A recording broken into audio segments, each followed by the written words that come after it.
अस्सलामुअलैकुम। लेक्चर 5 है। इसमें हम मोशन से रिलेटेड और न्यूटन के लॉज से रिलेटेड जो न्यूमेरिकल्स हैं फर्दर वो करेंगे। थोड़ा सा एक्सप्लेनेशन ज़्यादा हो जाए इसकी, ठीक है। वैसे पिछले लेक्चर में मैंने न्यूमेरिकल्स तो डाले थे, लेकिन वो छोटी छोटी एग्जांपल्स थी। तो अब आपकी जो बुक है फिज़िक्स की, उसमें से हम क्वेश्चंस लेंगे, ठीक है। तो आते हैं, ये आपको मैं दिखा देता हूँ। ये पेज 96 है आपकी उसी बुक का, फिजिक्स वाली। और ये कुछ न्यूमेरिकल्स हैं। पहला न्यूमेरिकल आपका होमवर्क है, दूसरे से स्टार्ट करते हैं, ठीक है। सेकंड क्वेश्चन है 5.5 kilogram block is initially at rest on a frictionless horizontal surface. It is pulled with a constant horizontal force of 3.8 Newton. What is its acceleration? How long must it be pulled before its speed is 5.2 meters per second? How far does it move in this time? तो देखते हैं, question करते हैं ये वाला, ठीक है।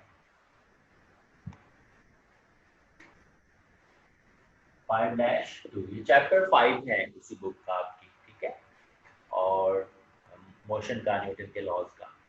तो मास दिया हुआ है आपको 5.5 किलोग्राम और फोर्स लग रही है 3.8 न्यूटन। तो ए में क्या है, एक्सेलरेशन बताएं। हम पार्ट ए पहले सॉल्व कर लेते हैं। तो याद होगा न्यूटन के सेकंड लॉ से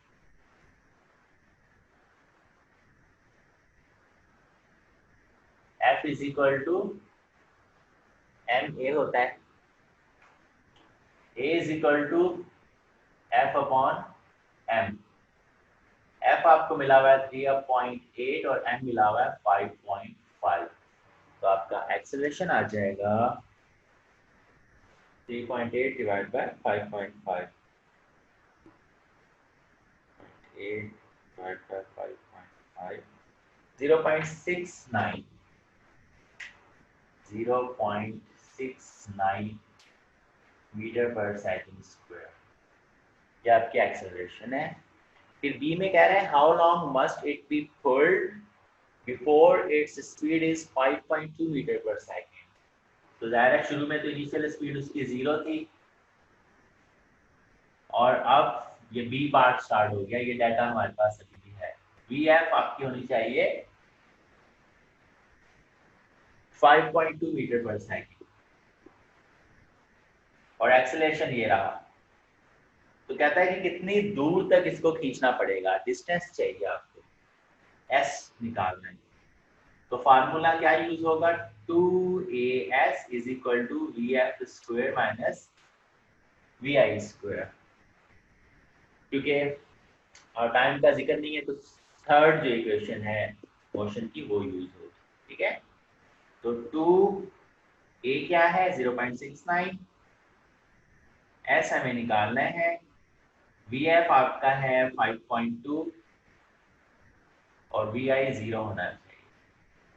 तो 6.69 को मल्टीप्लाई बाय 2 करेंगे और 5.2 square divided by 0.69 multiply by 2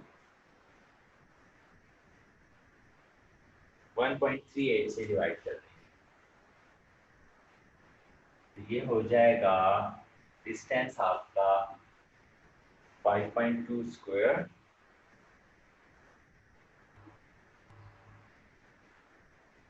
divide by 1.38 19.6 metre दूर तक आपको लेके जाना, खींचना पड़ेगा इसको। तो इसकी स्पीड जो है 5.2 मीटर पर सेकंड हो जाएगी।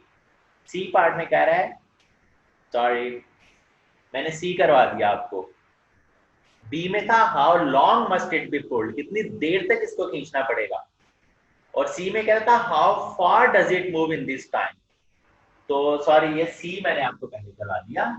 हाउ फार का मतलब कितना दूर, हाउ लॉन्ग का मतलब कितनी देर तक खींचना है, टाइम पहले निकालना था हमें।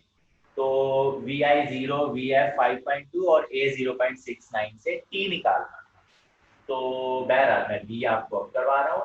We F is equal to V I plus A T. तो T is equal to VF minus VI upon A। तो VF आपकी 5.2 है, VI 0 है। 5.2 माइनस 0 डिवाइडेड बाय A क्या था 0.69। तो 5.2 divided by 0.69 7.5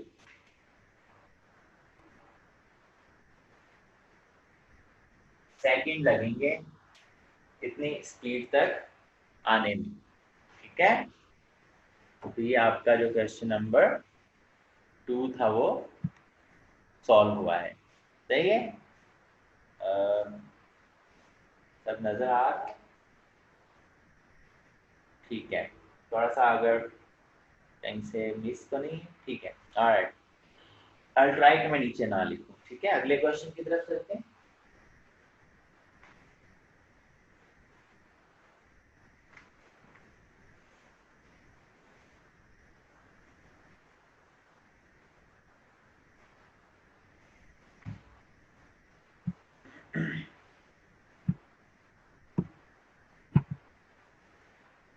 question number 3।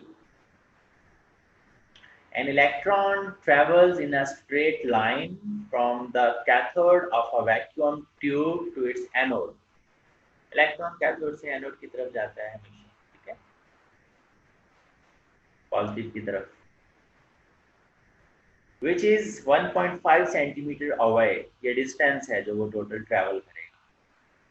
It starts with zero speed, vi 0 है, and reaches the anode with a speed of 5.8 into 10 power 6 metre पर second इसकी स्पीड हो जाएगी। ये फाइनल वेलोसिटी।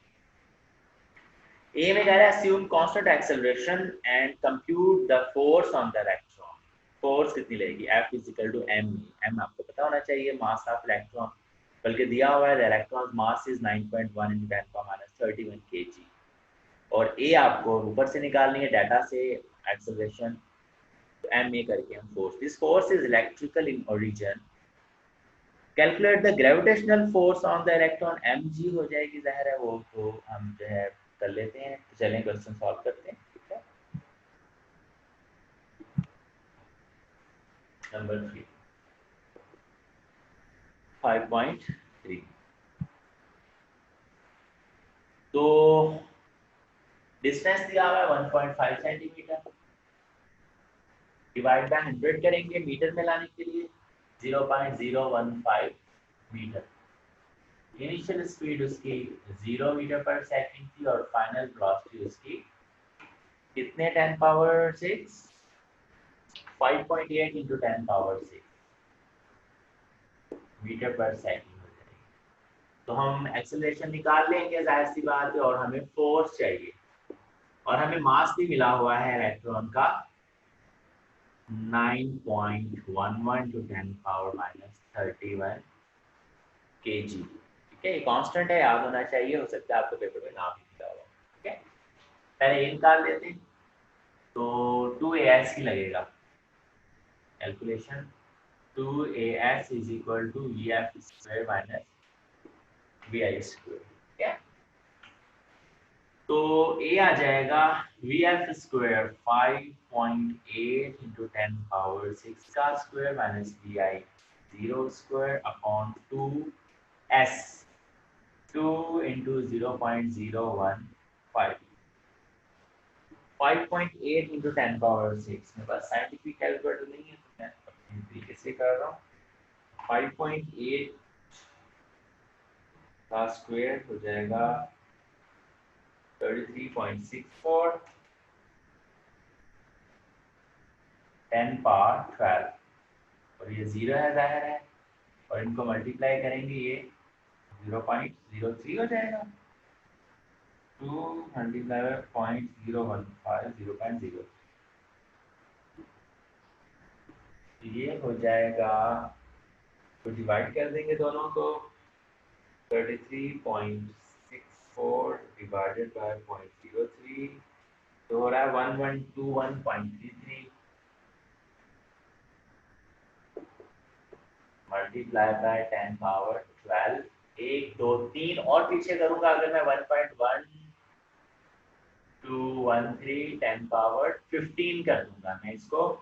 तो इसकी जो एक्सेलरेशन है वो इतने मीटर पर सेकंड स्क्वायर है, बहुत ज़्यादा एक्सेलरेशन है, बहुत ज़्यादा। ज़ाहिर है तभी उसकी स्पीड 0 से मिलियन में होगी, 5 मिलियन 10⁶ का मतलब लाखों मीटर पर सेकंड पे चलेगी। ज़ाहिर है वो है भी इतना छोटा सा इलेक्ट्रॉन और इलेक्ट्रिकल फोर्सेज हैं सारी की सारी, वहाँ की स्पीड्स और एक्सेलरेशन हमारी आम जो फिजिकल वर्ल्ड है उससे डिफरेंट होती हैं और बहुत ज़्यादा, कुछ कुछ वैल्यूज बहुत ज़्यादा है जैसे स्पीड, कुछ वैल्यूज बहुत कम है जैसे मासेस, नज़र ही नहीं आती चीज़ें, ठीक है। ऑलराइट, तो हमने फोर्स निकाल ली थी actually, F is equal to M E. M हमें मिला हुआ है 9.11 10 पावर माइनस 31 और 1.1213 10 पावर 15। तो अगेन मेरे पास कैलकुलेटर नहीं है इसलिए मैं दूसरा कैलकुलेटर है 1.1213 मल्टीप्लाई बाय 9.11 हो गया 10.215 और माइनस 31 और प्लस 15 का मतलब 10 पावर माइनस के 16 बच गए। तो ये हो जाएगा, एक और पॉइंट पीछे हो जाएगा 1.0215 और 10 पावर 1 माइनस 15 हो जाएगा। इतने न्यूटन फोर्स लग रही है। अभी फोर्स कितनी कम आई है, जाहिर है वो इलेक्ट्रॉन के अंदर की जगह, ठीक है, इतनी फोर्स उसके ऊपर लग रही है। तो ये आपका बी पार्ट भी हो गया, मतलब ए पार्ट हुआ है अभी, ठीक है। इसने फोर्स मांगी थी। बी में कह रहा है calculate the gravitational force on the electron. Gravitational force electron की जो होती है वो तो F इक्वल टू जाहिर है वेट होती है mg हो जाएगी। तो m आपको मिला हुआ है 9.11 10 power minus 31 multiply by g की वैल्यू आप 10 ले लें, चलें, और क्या 10 करेंगे तो ये कम हो जाएगा 9.11 10 पावर माइनस 30 न्यूटन इसके ऊपर वेट लग रहा है जमीन, ठीक है। ये आपका थर्ड क्वेश्चन है। उसके बाद हम आगे चलेंगे दूसरे क्वेश्चन की तरफ।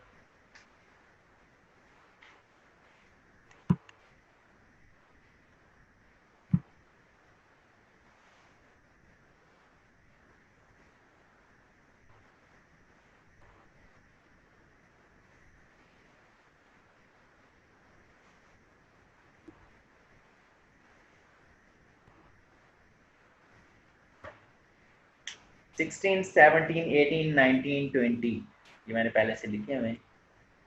ओके 16, 17, 16 आपका होमवर्क है, 17 भी 16 है। What are the weight in newton and the mass in kilogram. W is equal to mg है, W is equal to weight is equal to mg है, ठीक है। और आपको जो है वेट मिला हो तो मास निकाल सकते हैं, मास मिला हो तो वेट निकाल सकते हैं, ठीक है। तो ये क्वेश्चन जो आपके मैं शेयर कर रहा हूँ 16 और 17. What are the weights in Newton and mass in kilogram of 5 pound bag of sugar 240 pound और टन को कन्वर्ट कर लीजिएगा। आई होप आप बताओ टन में 1000 kg होते हैं। What are the mass and weight of, ये भी वेट और मास दिया हुआ है, वेट दिया तो मास निकाल लें, मास दिया तो वेट निकाल लें, ठीक है। पाउंड वेट का यूनिट होता है, मास का नहीं। क्वेश्चन नंबर 18 हम देखते हैं, ठीक है। क्वेश्चन नंबर 18 ये रहा, स्पेस ट्रैवलर वाला। A space traveler whose mass is 75 kilogram leaves Earth. Compute his weight on Earth, on Mars where g is 3.72 meter per second square, and in interplanetary space. What is his mass at each of these locations? Okay. All right. Start करते हैं। तो ये W is equal to mg तो पहले दो question use होगा और usually pound वगैरह वाले यूनिट्स फुट वाले नहीं आते, किलोग्राम और टन ही आएंगे। अगर ऐसा क्वेश्चन आप मिस भी करना चाहें तो इट्स ओके, पर आपको पता होना चाहिए जब वेट मिला हो तो मास कैसे निकालते हैं, मास मिला हो तो वेट कैसे निकालते हैं। जब वेट मिला हो तो W is equal to mg में W पुट कर देते हैं, g से डिवाइड कर देते हैं, m आ जाता है। जब मास मिला हो तो मास को g से 10 से मल्टीप्लाई कर देते हैं, वेट आ जाता है। ऑलराइट, अभी क्वेश्चन नंबर आपका 18 क्या है? तो a space traveller whose mass is 75 kg, उसका मास है 75 kg और लीव्स द अर्थ, उसका अर्थ पे वेट क्या होगा? पहली बात, वेट उसका जो होगा वो ऑन अर्थ क्या होगा?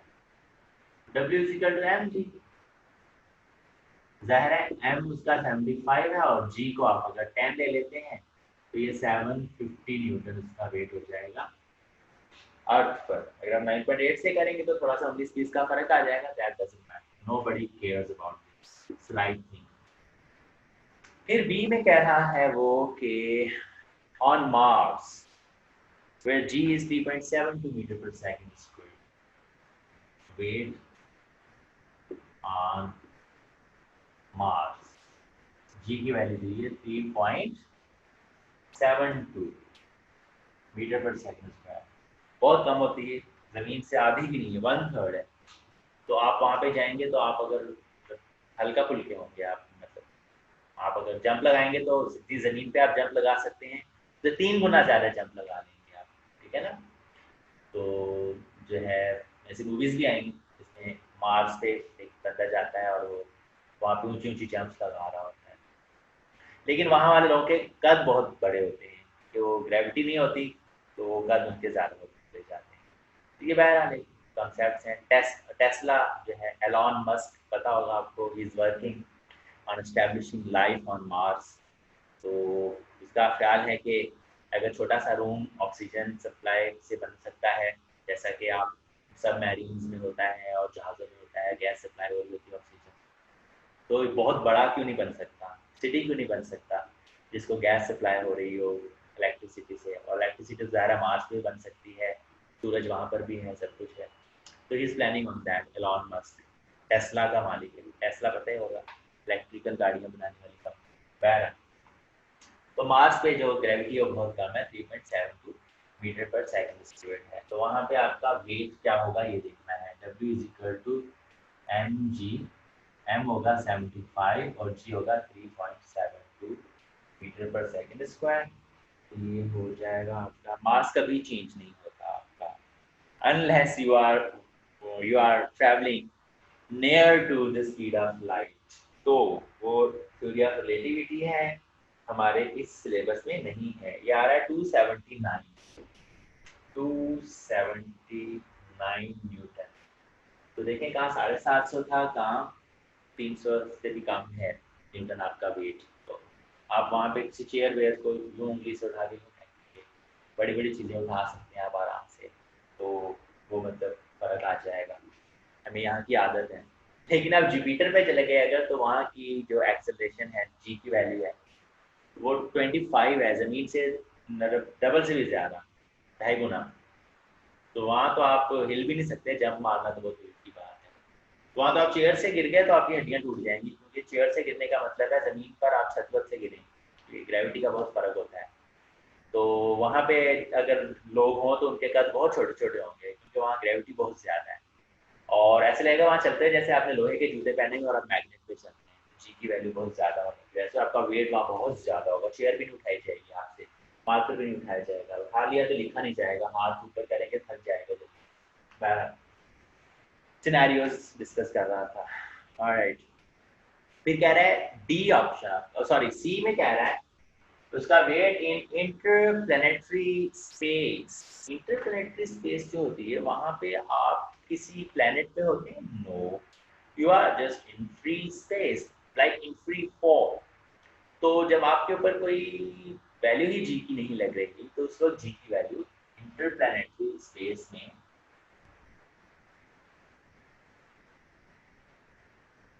जीरो होती है, जी की वैल्यू।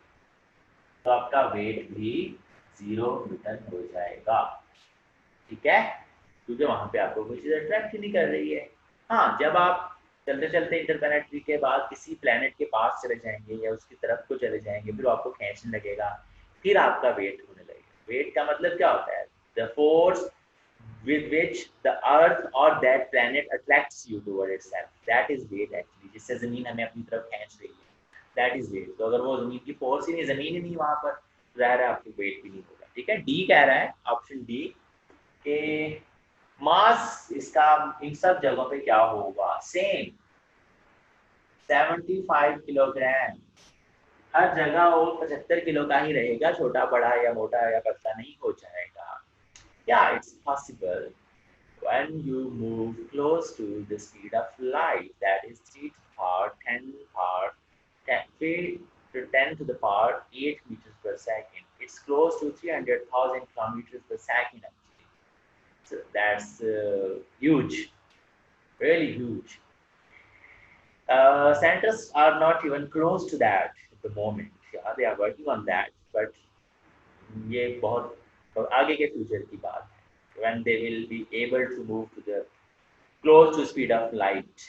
तो स्पीड ऑफ लाइट के पास जाएंगे तो आपका मास बढ़ने लग जाएगा, अभी कहीं भी चेंज नहीं होता, आपका वेट चेंज हो रहा होता है। ठीक है, ऑलराइट, क्वेश्चन नंबर 19 की तरफ चलते हैं। ठीक है, क्वेश्चन नंबर 19, नंबर 19 है, a certain particle has a weight of 26 Newton at a point where the acceleration due to gravity is to 9.8 meter per second square। अर्थ की बात हो रही है।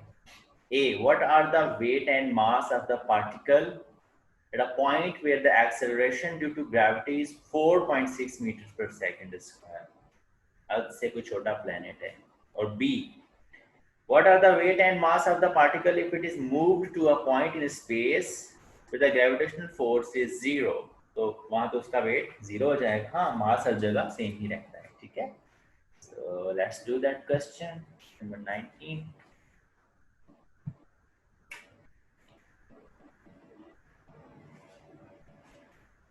वेट दिया हुआ है 26 और जी की वैल्यू दी है 9.8। तो इसका मास पता चल जाएगा हमें, m is equal to W over G 26 over 9.8। तो ये हो जाएगा 26 डिवाइड बाय 10 होता है, तो मैं इसको डायरेक्ट 2.6 कर देता। क्वेश्चन में दिया हुआ है, वैल्यू दी हुई है 9.8, इसलिए मैं उसको 9.8 ले रहा हूँ। 2.65, 2.6 से थोड़ा सा ज्यादा है, 2.65 किलोग्राम की बॉडी है। ठीक है, ये तो हमें पता चल गया। अब वो ए में कह रहा है कि what are the weight and mass of the particle at a point where the acceleration is 4.6। तो जी जब 4.6 मीटर पर सेकंड स्क्वायर होगी तो वेट, देखिए मास को मत छेड़े, जहां भी पूछे आपसे मास उतना ही रहना है, जमीन पे हो, मार्स पे हो, 4.6 में हो या 3.6 में हो या इंटरप्लेनेटरी स्पेसेस में हो, मास चेंज नहीं होने वाला। ठीक है, वेट चेंज होगा हर जगह, और वो mg होगा, g की वैल्यू से मल्टीप्लाई करना है, simple, nothing. w is equal to mg, m आपका 2.65 किलोग्राम जो हमने शुरू में निकाल लिया, अब हर जगह वही रहेगा, मल्टीप्लाई बाय 4.6 g की वैल्यू है। ठीक है, 2.65 मल्टीप्लाई बाय 4.6, 12.2। ये हो जाएगा इसका वेट 12.2 न्यूटन, जो 26 न्यूटन था पहले, क्योंकि वहां पे ग्रेविटी ज्यादा थी। ऑप्शन बी में कह रहा, अच्छा यहाँ पे इसी ऑप्शन में मास क्या होगा, जाहिर है लिखने की जरूरत नहीं है, mass is equal to 2.65 kg ही होगा। ठीक है, तो ये वेट होगा, ये मास होगा, जहां ऐसी जगह पे जहां ग्रेविटी 4.6 है। इसका पार्ट बी है, what are the weight and mass of the particle if it is move to a point in space where G is 0, gravitational force is 0। यार ग्रेविटेशनल फोर्स 0 है तो ग्रेविटेशनल एक्सीलरेशन भी 0 होगी ना, gravitational force weight को ही कहा जाता है हर प्लैनेट की। तो जब जी 0 होगा तो वेट भी 0 हो जाएगा, बट मास 0 नहीं होगा, वो 2.65 kg ही रहेगा। Be very careful about it कि आप मास को 0 ना कर दें कहीं। ठीक है, चलते हैं नेक्स्ट क्वेश्चन की तरफ, 20 और 24 करनी है।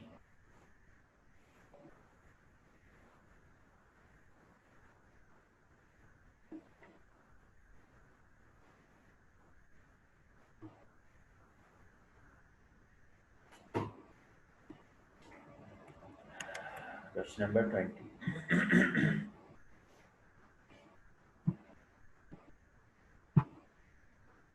A 12,000 kilogram, ये रहा question number 20। A 12,000 kilogram airplane is in level flight at a speed of 870 kilometers an hour.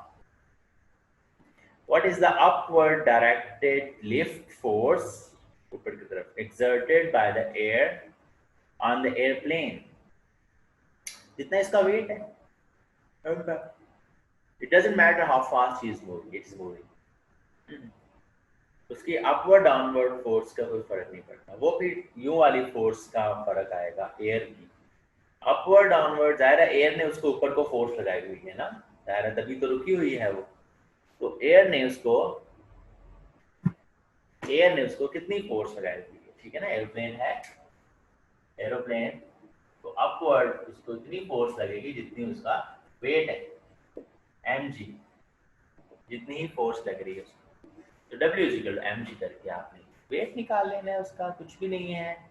आप कहेंगे सर ये 870 किलोमीटर पर आवर क्यों दिया हुआ है? तो there are always some distractions कि आप प्रॉब्लम में आए, परेशान हो और क्वेश्चन को खराब करें। 870 किलोमीटर पर आवर की स्पीड से चल रहा है, नॉर्मल एरोप्लेन है, जेट वगैरह नहीं है ये। जेट की स्पीड ज़्यादा होती है, 2000 2500 kilometre per hour, 2500 3000 kilometre per hour. आम जो मुसाफिर त्यारे होते हैं वो 700 750 800 किलोमीटर पर आवर की स्पीड से चलते हैं, ठीक है। बुलेट ट्रेन की स्पीड भी 1000 तक जा सकती है लेकिन लेके नहीं जाते, 300 350 400 रखते हैं। रीज़न तो एक्सीडेंट वगैरह हो गया तो फिर कोई बचेगा नहीं। वैसे तो 300 भी कोई नहीं बचता, लेकिन फिर भी कुछ ना कुछ चांस है, तो इसलिए उसको उतनी स्पीड तक नहीं लेके जाते। तो 300 400 की स्पीड बहुत अच्छी स्पीड है वैसे भी अर्थ पर एक जगह से दूसरी जगह जाने के लिए।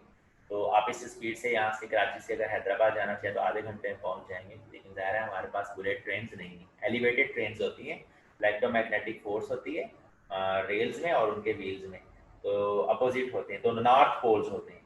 तो जब गाड़ी चलती है तो फिर ऊपर को उठ जाती है थोड़ी सी, तो उसकी स्पीड बहुत ज़्यादा हो जाती है, टच नहीं रहती, तो फ्रिक्शन लेस हो जाता है। एलिवेटेड ट्रेन भी कहा जाता है उनको, उसकी स्पीड बहुत ज़्यादा होती है। बहरहाल वैसी स्पीड की बात आगे मैंने डिस्कस कर दिया, तो इस स्पीड का कोई ताल्लुक नहीं है हमारे क्वेश्चन से। इस क्वेश्चन में सिर्फ 12,000 किलोग्राम जो उसका वेट है उसी को कंसीडर करना है आपने, और उसको आपने जी से मल्टीप्लाई कर देना है। क्वेश्चन नंबर 20 करवा रहा हूँ मैं। मास दिया हुआ है आपको 12,000 kg, जी की वैल्यू अर्थ पर 9.8 मीटर पर सेकंड स्क्वायर होगी। अच्छा यहाँ पे भी मसला है, डिटेल में जब जाता है बंदा तो फिर मसला होता है। अभी आप जस्ट जब जो है बेसिक प्राइमरी लेवल है, ठीक है ना तो उस पर 9.8 ही ले रहे हैं, लेकिन ज़्यादा जितना ज़्यादा ऊपर चले जाते हैं ज़मीन से वैसे वैसे जी की वैल्यू कम होती चली जाती है। तो ये 9.8 लेना सही नहीं, लेकिन बहरहाल हमें और ऑप्शन नहीं दिया हुआ, ठीक है ना। ही ऐसा कुछ बताया हुआ है कि जी की वैल्यू कितनी ली जाए, तो हम 9.8 मीटर पर सेकंड स्क्वायर ही लेंगे। तो W = mg, तो इतना वेट है उसका 12,000 इंटू 9.8। अगर आप 10 ले लेते तो सिंपल 1,20,000 न्यूटन हो जाता, लेकिन क्योंकि 9.8 ले रहे हैं हम हर उसमें क्वेश्चन में मुसलसल, तो इसको भी वही ले लेते हैं। तो ये 12,000 9.8 करेंगे 117,600 न्यूटन उसका वेट है। ज़ाहिर उतनी ही फोर्स लग रही होगी अपवर्ड एयर की जो उसको होल्ड किए हुए, ठीक है। क्वेश्चन हमने 24 करना है। इसके बाद मैं ये सारे इसलिए नहीं करवा रहा कि टाइम नहीं होता, आप कर सकते हैं इसमें से कुछ चाहे करना, मर्जी आप। मैं ज़्यादा सिलेक्टेड क्वेश्चन दिखाऊंगा, इसमें तो हर चैप्टर में 50-50 60-60 70-70 क्वेश्चन दिए हुए हैं, ज़ाहिर है बुक को मोटा करना होता है, और वैसे भी जितनी ज़्यादा प्रैक्टिस उतनी अच्छा कॉन्सेप्ट बनता चला जाता है। क्वेश्चन 24 देख लें नीचे है question 24, let me show you. वैसे आप लोगों के पास बुक्स तो हैं, आप तौर पर उसको भी यूज़ कर सकते हैं कि मर्जी। Question number 24, this is a concept based question actually, ठीक है। Question says to 10 pound weights, अच्छा पाउंड वेट का यूनिट है, फोर्स का यूनिट है, ठीक है। 10 pound weights are attached to a spring scale as shown in figure 28A. What is the reading of the scale? B. A single 10 pound weight is attached to a spring scale which itself is attached to a wall as shown in figure 28B. What is the reading of the scale? Ignore the weight of the scale. G. So it's an interesting question. जो table है, table के ऊपर यहाँ से एक रस्सी आ रही है, वेट बांधा हुआ है आपने, और यहाँ से पुली लगा के दूसरी रस्सी आ रही है और दूसरा वेट भी बांधा हुआ है। इसका वेट भी 10 पाउंड है और इसका वेट भी 10 पाउंड है। यहाँ पे आपने स्प्रिंग लगाया, ठीक है। सॉरी वो उसकी फिगर थोड़ी सी डिफरेंट है, मेरी थोड़ी सी डिफरेंट है। बहरहाल तो इस स्प्रिंग को 10 पाउंड इधर को खींचा जा रहा है और 10 पाउंड इधर को खींचा जा रहा है। जब आप किसी स्प्रिंग को पकड़ के दोनों तरफ को खींचेंगे तो ज़ाहिर है स्प्रिंग के ऊपर लगने वाली फोर्स 10 और 10 इस फिंगर की और इस फिंगर की मिलके ऐड हो जाएगी ना। तो इस वक्त इस स्प्रिंग के ऊपर 10 + 10 20 पाउंड फोर्स लग रही है। नेट फोर्स जो होगी, जो स्प्रिंग के ऊपर फील होगी, वो 20 न्यूटन होगी, ठीक है। कि दोनों तरफ को आप उसको खींच रहे हैं, उसका खिंचाव होगा वो बढ़ जाएगा। तो आम चीज होती है स्प्रिंग के अलावा तो उसके ऊपर 0 न्यूटन आप कहते हैं, लेकिन यहाँ पे स्प्रिंग है तो जाहिर है वो कह रहा है कि स्प्रिंग का जो स्केल है वो कितना फोर्स दिखा रहा होगा। ज़रा स्केल तो डबल फोर्स दिखा रहा होगा, स्केल के ऊपर तो वो खिंच जाता है, ज्यादा खिंच जाएगा। 10 उधर की वजह से 10 उधर की वजह से जो वेट नहीं होता, स्प्रिंग बैलेंस होता है, उसके ऊपर वेट बांध दो तो नीचे खिंच जाता है। तो नीचे कोई बांध दिया और उधर से भी बांध दिया, दोनों तरफ से बांध दिया तो डबल खिंच जाएगा ना। तो स्केल आपको 20 पाउंड दिखा रहा होगा, 0 नहीं दिखा रहा होगा, ठीक है। ऑलराइट, दूसरे केस में जाहिर सी बात है नॉर्मल केस है, दीवार है, दीवार से हुक से जो है आपने बांधा हुआ है स्प्रिंग को और उसके बाद उसको जो है यहाँ पुली में से गुजार के वेट बांधा हुआ है 10 पाउंड का, ठीक है। 10 पाउंड का वेट बांधा हुआ गुजार है, 10 पाउंड ही शो करेगा स्प्रिंग, जाहिर सी बात है। यहाँ पे उसका जो नेट होगा 10 पाउंड शो हो रहा होगा दूसरे वाले फिगर में। समझ आ रही बात? ठीक है, तो ये हमारे चैप्टर 5 के कुछ क्वेश्चंस हुए हैं। अब हमने जो अगले उसमें क्लास में करना है वो वर्क और एनर्जी और वर्क एनर्जी थ्योरम है और पावर है, उससे रिलेटेड क्वेश्चन चैप्टर नंबर 7 के हैं। चैप्टर नंबर 7 की बात कर रहा हूँ, ठीक है। तो आई होप कि एक क्लास में मैं आपको सारे टॉपिक कवर करवा दूंगा और एक क्लास में इसके सारे न्यूमेरिकल्स करवा दूंगा। कुछ बच्चे अगेन पूछते हैं कि sir how will be the paper, what will be in there. I have actually completely no idea about it, but actually nobody has, because this is your first time with the Karachi University. Paper can be different, paper can be easy, paper can be difficult, nobody knows. But I'm told कि आपको इस basic level की चीज़ें करवा दी जाएँ तो मैं basic level की करवा रहा हूँ। इसी बुक में एडवांस लेवल के क्वेश्चंस भी हैं जो मैं आपको नहीं करवा रहा, ठीक है। जाहिर सी बात है आपके सेकंड सेमेस्टर के लेवल पे आ जाएंगे कुछ चीज़ें। तो बहरहाल पेपर आके पता चलेगा, यू गिव योर बेस्ट, देखते हैं जो भी होगा फिर उसके मुताबिक जो देखा जाएगा, सही है। तो ये हमारा चैप्टर 5 और मोशन और न्यूटन से रिलेटेड जो चीज़ें हैं वो कंप्लीट हुई हैं आज। और अब हम वर्क वाली चीज़ें करेंगे। आपका जो बाकी क्लासेस हैं अभी, आई होप कि मैं तेज़ तेज़ आपको वीडियो देने लगूंगा, ठीक है। Take care, thank you so much, अल्लाह हाफिज़।